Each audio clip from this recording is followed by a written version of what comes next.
현직 박근혜 대통령이 약 30여 년간 자신의 가정부역을 해준 최순실과 함께 대기업 집단 전경련으로부터 수백억 원의 돈을 거두어 K재단, 미르재단을 만들어 사익을 취했다는 의혹이 연일 보도되고 있었다.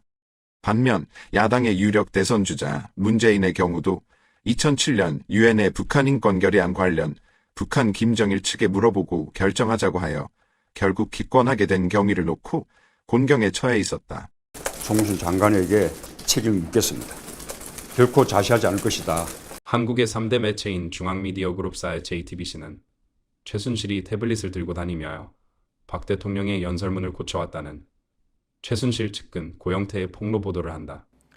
사실 고 씨가 이제 이 씨와 편안하게 대화를 나누는 자리에서 불쑥 꺼낸 얘기였는데요. 예. 고 씨의 일방적인 말이니만큼 저 역시 그 또 다른 미르재단 핵심 전 관계자 이모 씨에게 재차 여러 번 물어봤었습니다. 예. 이 최순실 씨가 유일하게 잘하는 게 박근혜 대통령의 연설문을 고치는 것, 이렇게 고 씨가 뚜렷하게 말을 했었고요. 예. 또 최순실 씨가 고쳐놓고 문제가 생기면 M1 사람을 불러다가 혼을 낸다, 이렇게도 말했습니다. 예. 비서관들만 불쌍하다라는 말도 했습니다. 예. 최 씨가 실제로 대통령의 연설문을 손봤다, 고쳤다, 다른 증거나 정황도 혹시 있습니까? 아직 저희가 그 부분에 대해서는 확인이 좀 어려웠는데요. 예. 최순실 씨가 허풍을 떨고 다녔거나 혹은 고영태 씨가 거짓말을 했을 가능성에 대해서 물론 무시할 수 없을 것 같습니다. 예. 하지만 고 씨는 이 최 씨의 어떤 말투라든지 행동 습관 같은 것들을 좀 묘사를 하면서 평소 이 태블릿 PC를 늘 들고 다니고 그걸 통해서 그 연설문이 담긴 파일을 좀 수정했다, 이렇게 이야기를 했습니다. 예. 단순히 박 대통령의 연설문을 고친 것을 넘어 시중에는 최순실이 박 대통령 위에서 모든 국정을 좌지우지하는 상황이었다는 설이 파다하게 퍼져나갔습니다. 민주주의의 산물인 국회에서도 기어이 이 건을 다루게 되면서 국민들은 이제 단순한 풍문이나 말도 안 되는 헛소문이 아니라 사실일지도 모른다는 의심의 단계로 접어들게 된 것입니다. 이원종 대통령 비서실장은 10월 21일 비선 실세 의혹이 제기된 최순실 씨가 박근혜 대통령의 연설문을 고치기를 좋아했다는 언론 보도와 관련 기사를 봤을 때 실소를 금치 못했다고 일축했습니다. 이 실장은 이날 국회에서 청와대를 대상으로 열린 운영위원회 국정감사에서 그 말을 들었을 때 정상적인 사람이라면 믿을 사람이 있겠느냐며 원론적인 답변을 했습니다. 봉건 시대에도 있을 수 없는 얘기가 어떻게 그런 것이 밖으로 활자화되는지 정말 개탄스럽습니다. 그는 또 이성한 전 미르재단 사무총장이 안종범 청와대 정책조정수석과 최 씨가 사임을 압박하고 입단속을 요구했다고 주장한 것에 대해 봉건 시대에도 있을 수 없는 일이라며 어떻게 그게 밖으로 얘기가 나오는지 개탄스럽다. 입에 올리기도 싫다고 말했다. 그거는 사실 입에 올리기도 싫은, 성립이 안 되는 얘기입니다. 이 실장은 대통령 연설문은 대체로 연설을 기록하는 비서관이 초안을 잡고 관계되는 수석실에서 전부 다듬해서 올린다며 광복절 행사라든지 큰 행사는 전 수석실에서 나눠서 의견을 모으고 다듬고 독해를 거쳐 올린다. 여기에 어떻게 개인이 끼어들 수 있는지 성립 자체가 안 되는 얘기라고 거듭 강조했다. 대통령께서 하시는 그 연설문은 그것을 다듬고 몇 차례 독해를 거쳐서 올립니다. 여기에 어떻게 개인이 끼어들 수 있는 거, 그거는 성립 자체가 안 되는 얘기입니다. 청와대 비서실장이 나서서 최순실의 연설문 수정서를 강력히 부인했으니 이제 만에 하나라도 그의 말을 뒤집을 만한 증거라도 나온다면 박 대통령 측은 한순간에 벼랑 끝에 몰리는 상황이 된 것입니다. 최 씨가 사용했던 이 태블릿 PC의 명의를 확인한 결과 또 다른 인물이 등장했습니다. 이 PC는 법인 명의로 돼 있었는데 그 대표였던 사람이 바로 현재 청와대 선임 행정관으로 근무하고 있습니다. 우선 이 PC가 있었던 곳이 최순실 씨 사무실 중에 한 곳이었습니다. 예. 최 씨의 PC라고 추정할 만한 개인적인 정황도 충분히 나타나 있었습니다. 그 PC 안에. 네. 예. 그 부분은 만약에 최 씨가 아니라고 주장한다면 반대로 과연 최순실 씨 사무실에 있는 누가 이런 청와대 자료를 받아보고 있었는지 오히려 더 궁금해할 수밖에 없는 대목입니다. JTBC가 입수했다는 것이 데스크톱 PC인지 태블릿인지조차 확인되지 않은 상황에서 박근혜 대통령은 그 다음 날인 25일 JTBC의 보도 내용을 인정한다는 듯이 대국민 사과 성명을 발표합니다.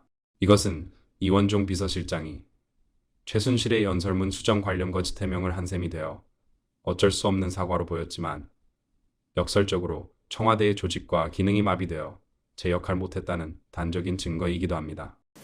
최순실 씨는 과거 제가 어려움을 겪을 때 도와준 인연으로 지난 대선 때 주로 연설이나 홍보 등의 분야에서 저의 선거 운동이 국민들에게 어떻게 전달되는지에 대해 개인적인 의견이나 소감을 전달해주는 역할을 하였습니다. 취임 후에도 일정 기간 동안은 일부 자료들에 대해 의견을 들은 적도 있으나 청와대의 보좌 체계가 완비된 이후에는 그만두었습니다. 국민 여러분께 심려를 끼치고 놀라고 마음 아프게 해드린 점에 대해 송구스럽게 생각합니다.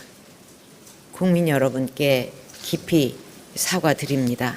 박 대통령의 다급한 사과 성명 발표로 한결 부담을 덜은 JTBC는 그제서야 자신들이 입수한 것이 태블릿 PC이고 개통자는 박근혜 정권 청와대의 뉴미디어 국장인 김한수의 개인 회사 마레이 컴퍼니란 점을 밝힙니다. 최순실 씨가 사용했던 태블릿 PC입니다. 최 씨는 이 태블릿으로 청와대의 각종 자료를 받아봤습니다. 박근혜 대통령 역시 이런 내용을 인정하고 사과까지 했습니다. 그런데 JTBC 취재 결과 최 씨가 2년 넘게 들고 다니며 자료를 받아온 이 PC는 현직 청와대 행정관과 관련이 있는 것으로 확인됐습니다. 태블릿 PC의 소유주 명의를 확인한 결과 최 씨가 아닌 마레이 컴퍼니라는 법인이었습니다. 개통 당시 마레이 컴퍼니 이사는 김한수 씨로 청와대 뉴미디어실의 현직 선임행정관입니다.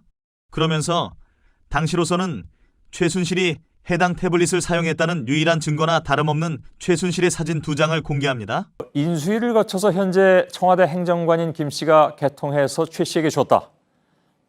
이 말인데 최 씨가 사용했다고 볼 수 있는 근거가 뭡니까? 네, 우선 그동안 저희가 공개하지 않았던 사진들을 보면서 설명을 드리겠습니다. 예. 최 씨의 탭엔 사진이 여러 장 들어있는데요. 최 씨 사진은 2장이 있습니다. 최순실 씨의 셀카와 누군가 최 씨를 찍어준 사진입니다. 박 대통령의 사과로 간단히 끝날 줄 알았던 태블릿 진위 문제는 SNS 등에서 다양한 의혹들이 터져나왔습니다. 개중 가장 먼저 문제를 제기하고 나온 쪽은 보수매체 미래한국의 한정석 편집위원입니다. 한 의원은 김한수가 개통한 태블릿 PC가 JTBC로 넘어간 사건으로 규정, 검찰의 즉각적인 수사를 요청했습니다. 당시 대한민국 반공 세력을 대표하는 자유총연맹 김경재 총재 쪽으로도 태블릿 조작 의혹을 풀어달라는 요구가 빗발쳤다고 합니다. 반면 김경재 총재 특보로 일하던 변희재 미디어워치 대표 고문의 생각은 달랐다. 개인 IT 기기의 사용자를 조작하는 건 불가능. 중앙미디어 그룹 정도 되는 회사에서 이런 서투른 일을 벌였겠는가. 그러나 11월까지 의혹이 가라앉지 않자 결국 김경재 총재는 변희재 고문에게 조사를 해서 태블릿이 조작되지 않았다는 점을 밝혀 보수층이 거짓에 휘둘리지 않도록 하라고 재차 요구하였고, 변 고문은 11월 말경부터 JTBC 태블릿 보도를 들여다보기 시작했습니다. 놀랐다. 최순실의 사진 2장을 제외하곤 최순실이 사용했다는 증거가 하나도 없었다. 어떻게 이 수준의 증거로 최순실 것이라 단정할 수 있는지 이해가 안 되었다. 이건 개통한 김한수가 사용했다고 보는 것이 맞다. 이에 당시 박 대통령 측의 여당 이정현 대표의 문자로 태블릿은 김한수가 쓴 것이 확실하니 탄핵 표결을 멈춰달라고 요청하곤 애국연합 이름으로 설명서를 발표했습니다. 이보다 약 한 달 전인 11월 3일 문재인 측 측근이자 JTBC에 고정 출연 중인 유시민은 태블릿이 최순실의 직원이었던 고영태의 책상에서 나왔을 거라 주장했다. 제가 이제 말씀드린 고영태 씨가 그 얘기는 다 거짓말이에요.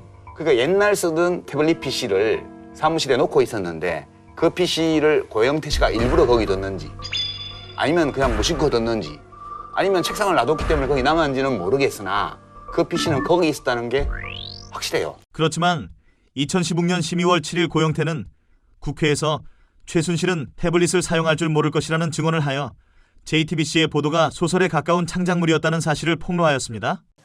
그 태블릿 PC는 최순실 것이다. 근데 우리 고영태 정인께서는 오늘 증언을 통해서 최순실이라는 사람은 태블릿 PC 전혀 사용도 할 줄 모른다. 제가 알기로는 그렇습니다. 왜냐하면 사용한 그러니까 걸 한 번도 보지도 제가 못했고 지금 오늘 조영태 증인의 말씀하고 그 종편의 보도하고는 너무나 달라서 저는 그게 너무 궁금하고 도대체 이게 어떻게 시작이 되고 그 태블릿 PC의 진실이 뭔지. 그 태블릿 PC를 습득하고 네. JTBC 방송에 냈던 그 기자분이 나와서 명확하게 설명을 해주셔야지 저도 그 오해를 받지 않고. 알겠습니다. 네, 태블릿 PC를 최순실 씨에게 하나 받았습니다. 그때 받을 때 저한테는 그 지금 검찰에 제출했는데 그 PC를 줄 때 본인은 이런 걸 사용하지 못하니 쓰려면 써라 하고 제가 받은 기억이 있어서 저도 쓰지 못. 그거는 그럼 어떻게 하셨어요? 그건 그대로 있습니까? 가지고 있다가 검찰이 그대로 제출했습니다. 지금 검찰이 가지고 있는 태블릿 PC가 그럼 두 개란 얘기입니까? 그러니까 하나는 그냥 비어 있는 아무것도 없는 그냥 받아서 쓰지도 않는 그런 PC입니다. 알겠습니다. 이미 제출했던. JTBC는 8일 저녁 기자 간담회도 아닌 자신들의 방송으로 일방적인 주장만 전하고는 그 다음 날인 9일 국회는 탄핵안을 가결시킨다.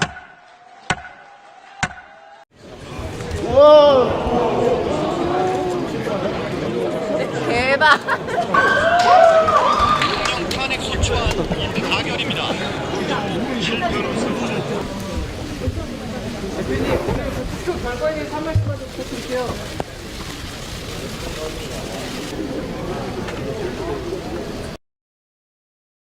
탄핵의 주된 사유는 문화와 스포츠 발전을 위해 삼성, SK 등 전경련 주요 회원사들이 출자한 수백억 원대의 출연금을 모두 박 대통령과 최순실이 나눠먹은 뇌물이라는 것이었다. 특히 최순실이 승마 선수인 자기 딸이 빌려 단 삼성의 말 3마리조차도 박 대통령이 뇌물로 인정하는 내용이었다. 여기 계신 증인들 중에서 그 촛불 집회에 나가 보신 적이 있다. 한번 손 들어 보십시오. 아니, 당신은 재벌 아니잖아요. 그러나 그보다도 JTBC의 태블릿 보도로 인해 최순실이 박 대통령의 상황에 위치해서 국정을 장악, 농단했다는 게 국민적으로는 더 중차대한 탄핵 사유였다.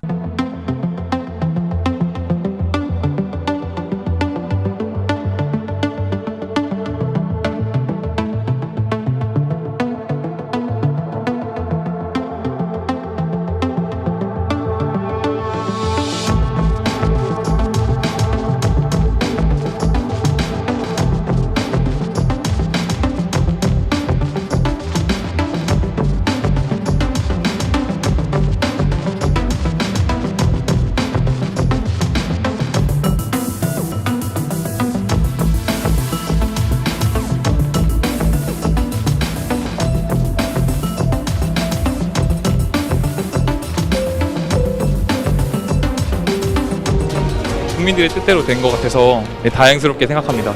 박근혜 정권에 대해서는 이제 거의 사망 신고를 내렸다고 봐야 될 것 같아요.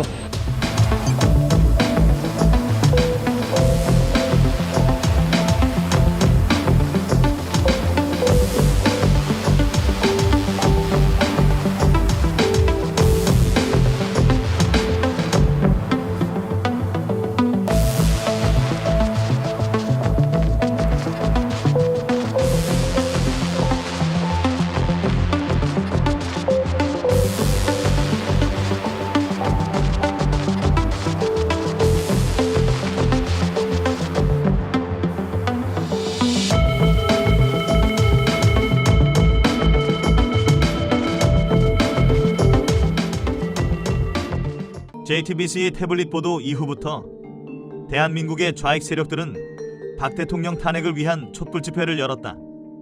최대 규모 약 5만 명 정도에 불과한 걸 언론들은 100만, 심지어 최대 232만 명의 인파가 몰렸다는 거짓 보도를 일삼았다. AFP통신은 촛불 집회의 분위기가 전반적으로 축제 같았다면서 시민들이 박 대통령의 즉각 퇴진을 요구했다고 보도했습니다. 중국 관영 신화통신은 거리로 나온 한국 시민이 새 시대를 의미하는 서울의 봄을 원하고 있다고 보도했습니다. 뉴욕타임스는 시민들이 분노를 배출한 이후 인식 전환이 이뤄져야 한다고 당부했습니다. 네, 촛불 집회는 이 시각 현재 전국 16개 주요 도시를 비롯한 100여 곳에서 동시다발적으로 열리고 있습니다. 반면 보수 진영은 2016년 10월 19일 서울역에서 탄핵 반대 1차 집회를 열었습니다. 참여 인원은 약 1만여 명이었습니다. 그러나 박근혜 대통령이 사적으로 뇌물을 받은 게 없다는 점이 드러나기 시작하면서 결국 2016년 1월 8일 집회 때부터 태극기 집회 인원이 촛불 집회 인원을 넘어서게 되었습니다.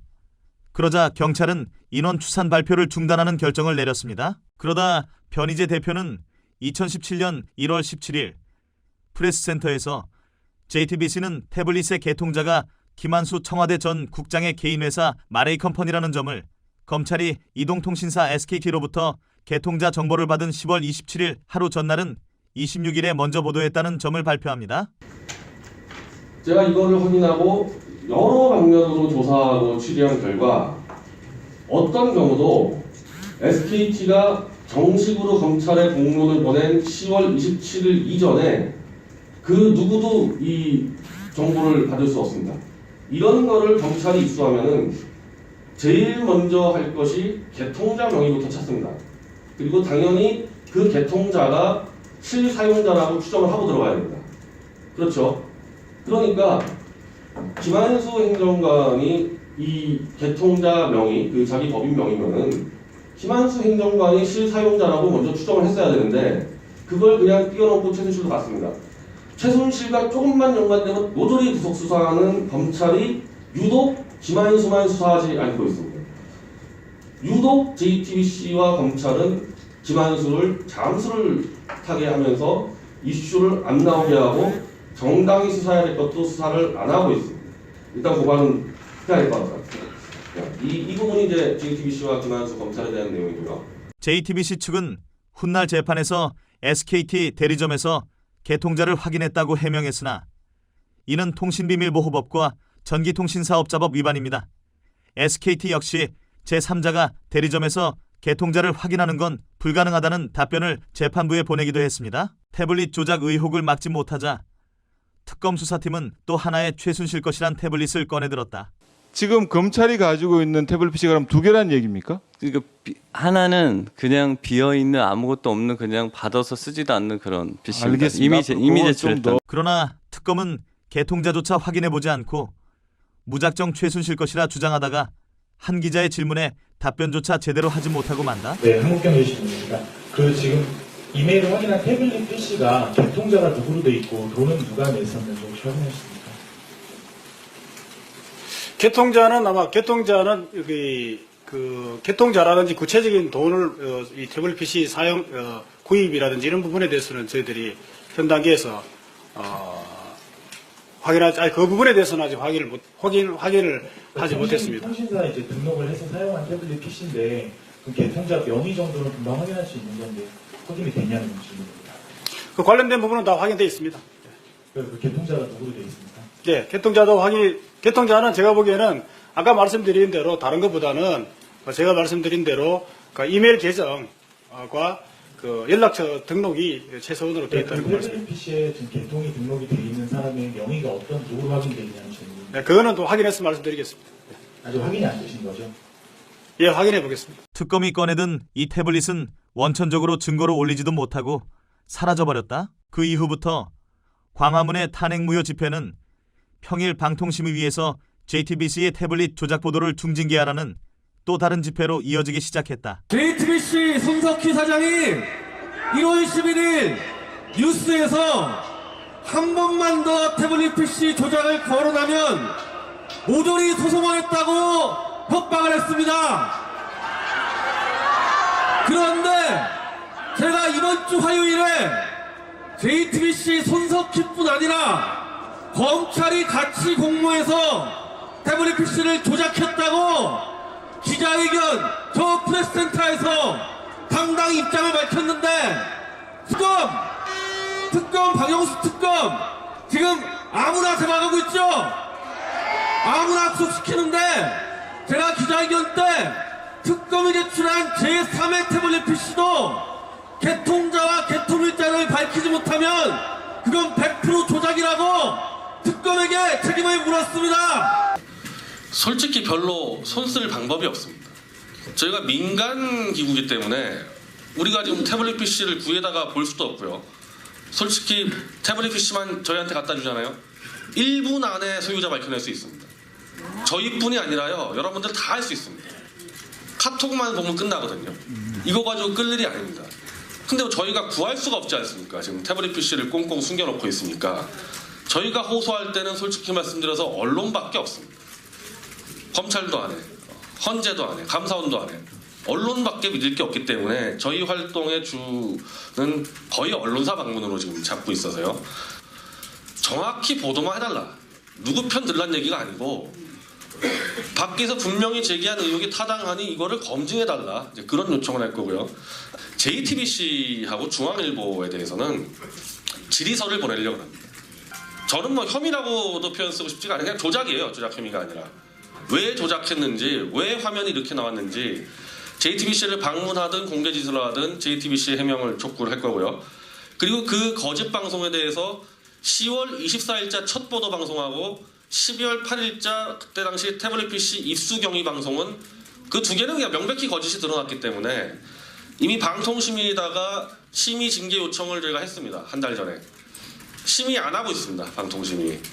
현재로서 저는 먼저 법원이고 헌재고 검찰이고 특검이고 전혀 안 하기 때문에 마지막 기대할 수 있는 국가기관은 법무부라 보고 이런 작업들이 다 맞춰지면은 법무부를 방문해서 역시 증거자료를 다 제출해서 검찰 수사 지휘권을 발동하도록 촉구하도록 하겠습니다. 태극기를 든 시민들은 방통심의위를 점거, 조속한 심의와 징계를 요구했다. 방통심의위에서의 JTBC 보도 징계 요청안의 핵심은 JTBC에서 최순실의 태블릿이 아닌 자사의 데스크톱 PC로 태블릿의 파일을 심어서 보도했다는 것이다. 나중에 JTBC는 시청자들에게 잘 보여주기 위해 최순실을 속이기 위해 그렇게 보도했다고 변명했지만 말도 안 되는 이야기? 박 대통령 탄핵은 이렇게 태블릿 조작 혐의가 드러나면서 탄핵 반대 태극기 세력은 큰 힘을 얻게 되었다. 또한 박 대통령의 탄핵 사유를 심의하는 헌법재판소에서도 박 대통령이 그 어떤 기업으로부터도 사적으로 일체 돈을 받지 않았다는 사실이 확인되었다. 김평우 전 대한변협 회장 등 원로 법조인들이 탄핵 반대 성명서를 발표를 하기도 했다. 지금 탄핵은 아무런 증거 절차나 증거 조사 절차나 법리 수집의 과정도 없이 신문 기사와 신증만으로 탄핵을 의결하여 박 대통령의 권한을 정지한 것인데 이는 증거 재판을 요구하는 우리 헌법의 법치주의 적법 절차의 원리에 반하는 중대한 위헌이다. 국회가 임명한 것도 아니고. 2017년 3월 1일 태극기 집회는 초유의 30만 명 이상의 인파가 참여하면서 촛불 세력을 광화문 광장에서 완전히 내쫓았다. 그러면서 박 대통령의 탄핵은 헌법재판소에서 당연히 기각될 거라는 확신을 갖게 되었다. 탄기국의 정광용 사무총장, 조원진 의원 등이 8명 헌법재판관 중 탄핵 반대 내표를 확보, 탄핵 기각이 결정난 것처럼 나한테 설명했다. 그러나 헌법재판소는 3월 10일 기습적으로 선고일을 잡은 뒤 피청구인 대통령 박근혜를 파면한다.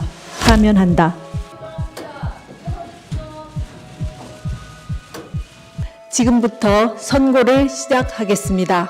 그러나 분명하지 아니합니다. 분명하지 않고 보기는 어렵습니다. 피청구인이 관여하였다고 인정할 만한 증거는 없습니다.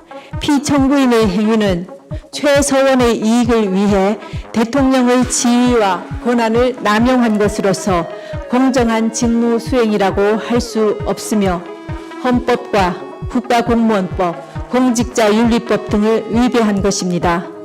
이 사건 소추와 관련한 피청구인의 일련의 언행을 보면 법 위배 행위가 반복되지 않도록 하여야 할 헌법 수호 의지가 드러나지 않습니다. 이에 재판관 전원의 일치된 의견으로 주문을 선고합니다.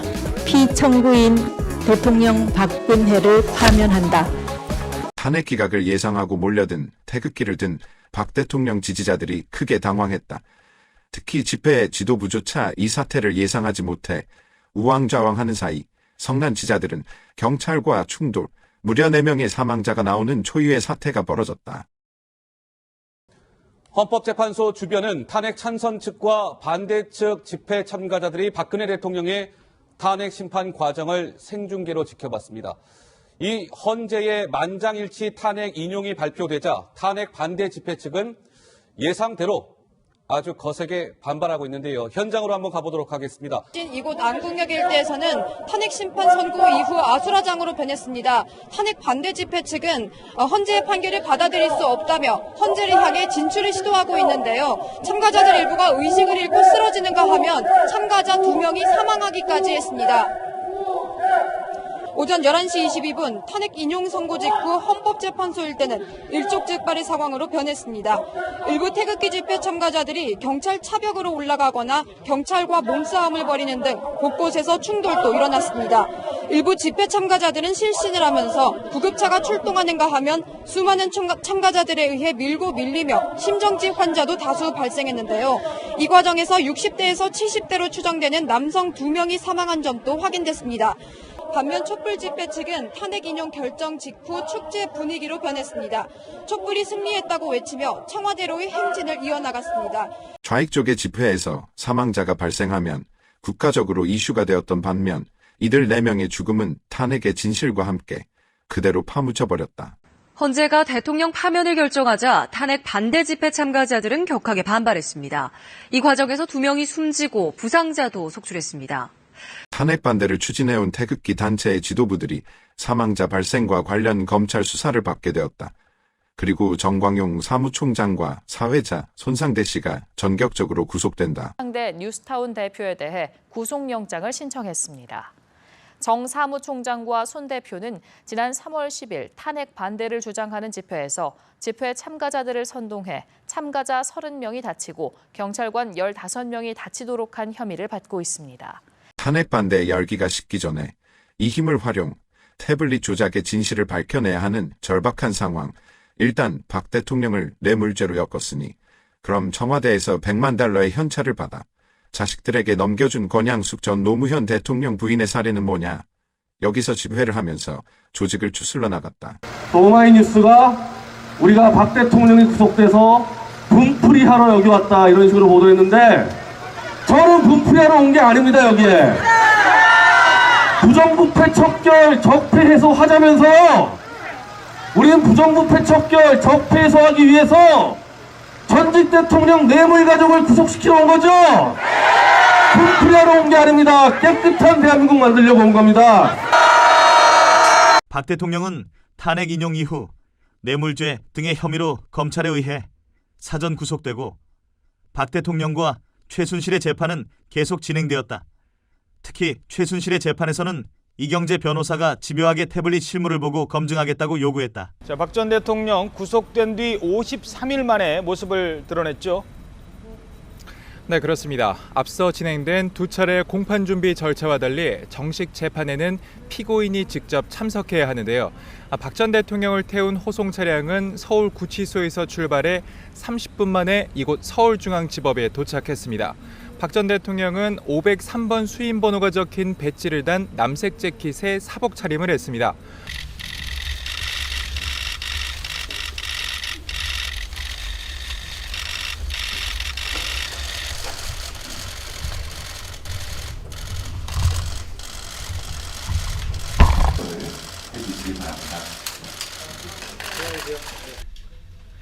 파기환송심에서 저희들이 기대한 바는 이렇습니다. 실체적 진실을 좀 정확하게 좀 봐달라. 그리고 그에 맞게 용기 있는 판결을 해달라 했는데 지금 현 사법부에서 과연 진실을 향해서 용기 있는 깃발을 들은 판사들이 어디에 있는가 하는 좀 의구심이 드는 따름입니다. 결국 검찰은 일단 태블릿을 포렌식한 자료만 공개한다. 그 자료에는 최순실과 전혀 관계없는 한 여성의 사진이 56장 들어있었다. 그 여성은 청와대 행정관 김의종과 연결된 사이였다. 애초에 청와대 행정관들의 업무용 태블릿 PC였을 것이라는 추론을 뒷받침해주는 결정적 증거였다. 결국 최순실 1심 재판부는 태블릿 실물을 꺼내 국립과학수사연구원에 감정 의뢰를 맡긴다. 그 결과 최순실이 사용했다는 결론을 내리지 못하고 다수의 사용자가 쓴 공용 태블릿이었을 가능성을 더 높이 두었다. 변희재 대표와 미디어워치의 주장에 더 힘이 실린 것이다. 국가수에서 그런 결론 내린 적 없고 실제로 국가수 결론은 다수의 사용자가 있었을 가능성이 높다. 그리고 정호성 판결문에서는 태블릿의 태자도 안 나옵니다.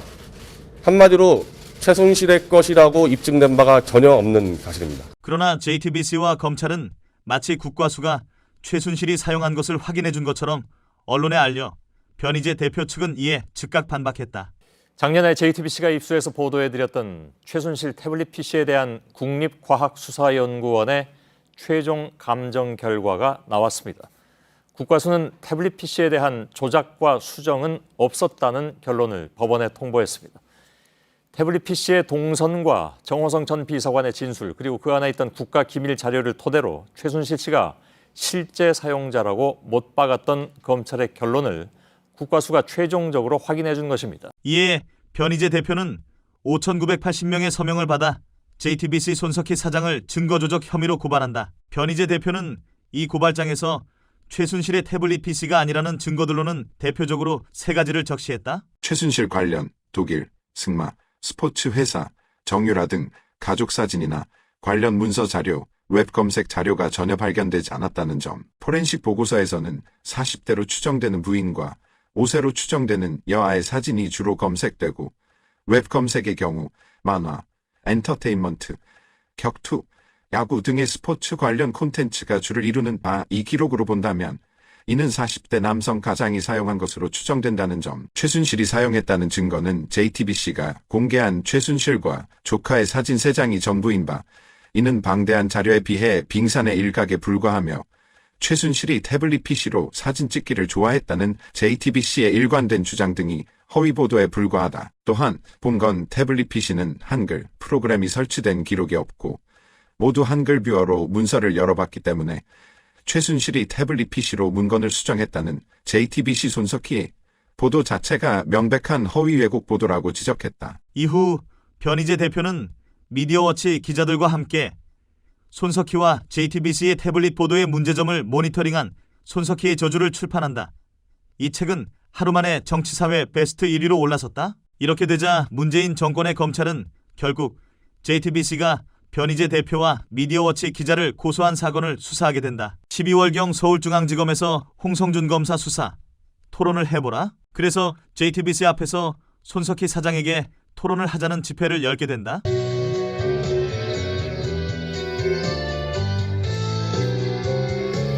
JTBC 앞에 손석희 사장 토론 제안 집회는 평화스러웠다.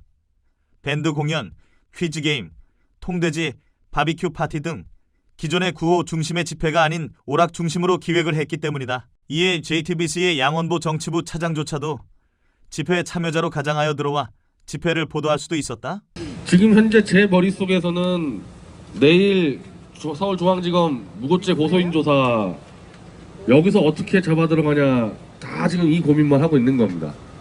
제가 방송에서도 말씀드렸지만은 이건 JTBC 저기 홍정도, 김수길, 손석희 패들이 올 2월에 저를 고소한 건인데 검찰이 조사했으면은 검찰이 이게 최순실의 태블릿 PC가 맞다 그랬을 때 저는 아니라 그랬으니까 벌써 저를 기소해야 된 건이거든요. 근데 10월까지도 기소를 안 하고 질질 끄는 상황에서 신혜원 씨라는 실사용자가 나타나 버렸기 때문에 제가 10월 달에 손석희, 홍정도, 김수길을 무고죄로 고소한 건인데 그러면은 최순실께 맞다면 저를 그 뒤에도 기소하고 무고죄는 각하시켰어야 되거든요. 형. 근데 불기소도 안 하고 기소도 안 하고 무고죄부터 먼저 수사가 들어간다. 제가 미디어워치 우리 자문 변호사하고 상의해보니까 자기는 처음 봤대요, 이렇게 일 처리하는 거를. 변희재 대표는 검찰의 수사 상황을 확인하곤 기소를 할 가능성이 높다고 판단 태블릿 집회를 중단하고 일본 대사관 앞에서 한일 납북자 공동 대응을 촉구하는 기자회견을 열었다.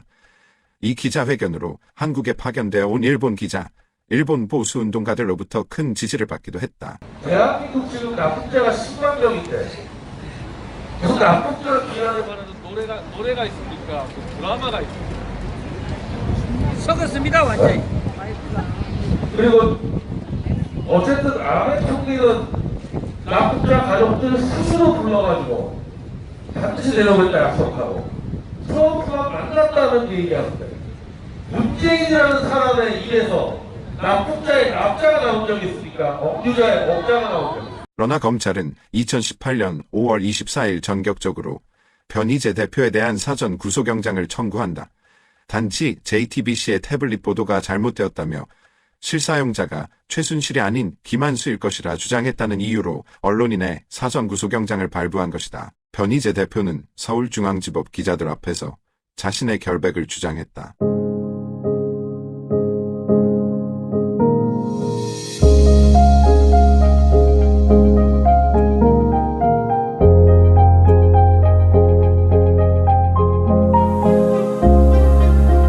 국가수에서 그런 결론 내린 적 없고 실제로 국가수 결론은 다수의 사용자가 있었을 가능성이 높다. 그리고 정호성 판결문에서는 태블릿의 태자도 안 나옵니다. 한마디로 최순실의 것이라고 입증된 바가 전혀 없는 사실입니다. 미디어워치의 독자들도 따로 집회를 열고 변희재 대표를 응원했다. 그러나 법원은 2017년 5월 30일 새벽 변희재 대표의 구속영장을 발부했다. 2016년 명예훼손 범죄 17,401건 중 사전 영장 구속 3건에 불과했고 현역 언론인으로서는 최초였다. OECD 국가 내에서도 사우디아라비아, 터키 등 언론 탄압 국가를 제외하곤 유일했다.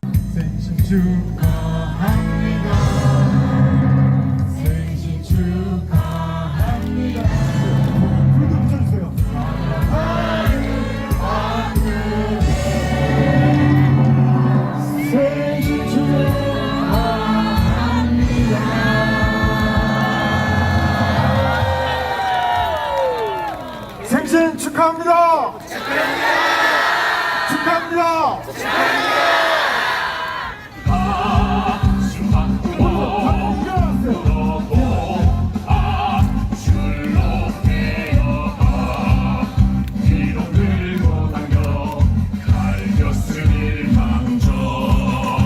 지금 본인의 역시 또 의사와 관계없이 옥중에서 대한민국 진실투쟁을 위한 아이콘이 돼 있는 상태입니다. 박 대통령이 대통령 되면서 이런 상황이 올 거라고 상상이나 해봤겠습니까? 그리고 박 대통령에게 표를 준 우리가 이런 일이 있으라고 상상을 해봤겠어요? 그래서 이거를 아주 막 비관적으로 보면은 막 우라통 터지는 일인데 오히려 좀 더 긍정적으로 보면요, 박 대통령이 갖고 있는 산업화 역사의 상징성, 그건 박정희 대통령이 거의 다 이룬 거고, 본인 박근혜 대통령은 대한민국의 진실투쟁의 상징이자 아이콘이라는 또 엄청난 자산을 얻게 된 겁니다. 박 대통령이 갖고 있는 대한민국의 산업화 역사의 자산, 진실투쟁의 자산, 이거는 우리가 구명활동을 해야 될 게 아니라 이걸 갇혀있는 감옥에서 끌어내가지고 국익을 위해서 한 번 더 뛰어달라는 요청을 해야 되는 상황이에요. 우리가 박 대통령을 도와드리겠다고 하는 게 아니고 박 대통령이 대한민국을 한 번 더 구해야 되는 상황이 온 겁니다.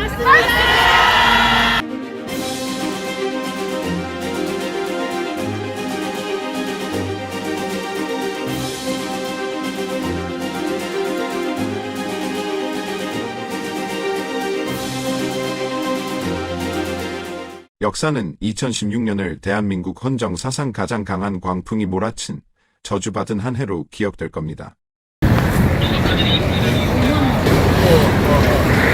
네.